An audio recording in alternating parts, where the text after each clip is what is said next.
Sara, let's just talk about where you are now sitting in terms of the production value that ESPN is putting into the games. Is it difficult for you to get the buy-in internally to increase that production value? Because one of the issues, historically with women's sports is we're not getting the right number of cameras, we're not getting the storytelling around the games. Can you talk a little bit about what you're doing? Well, I'd like to thank Pat for the mountain that she handed me that I now have to climb, because 9.9 million viewers is amazing, right? But listen, historically, yes, it has been a difficult road for women's sports to find a space to get the investment and to get the support. I can say in the last 4 years that I've been overseeing our WNBA coverage, I have seen a change in how that has been approached and received internally in a positive way, right? And I think what has led to that has been the exposure and the viewership and the visibility of again, I can only speak for the WNBA, and how that sport has grown.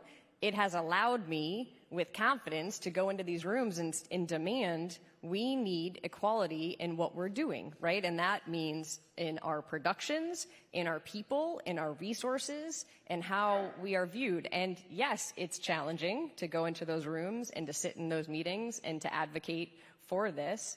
But I also feel like I now have the data to support me too, right? I've always believed in it, but now the data is there to support my argument. So it's a lot harder for you to say, we can't get this truck or we can't add these 7 cameras to our national championship, when I can say, okay, but listen, there's going to be 9.9 million viewers, like semi-equivalent to what an NBA will see, right? College World Series, et cetera, right? Like, we are over the top in sponsorships. We are finding more ways, more creative ways to broadcast different parts of our programming.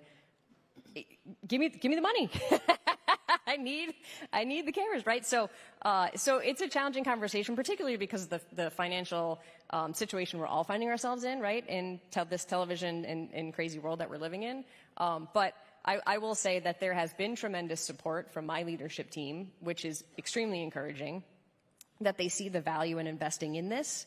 And now it's our responsibility to continue pushing that, right? So, I don't settle, right? I feel really proud of what we've done with our WNBA coverage, specifically the last 4 years. Now it's what's next? What's next? How are we keep pushing? So, but I think there's opportunity there. And again, from a leadership perspective, I have people that believe in that as well. And that is what is important.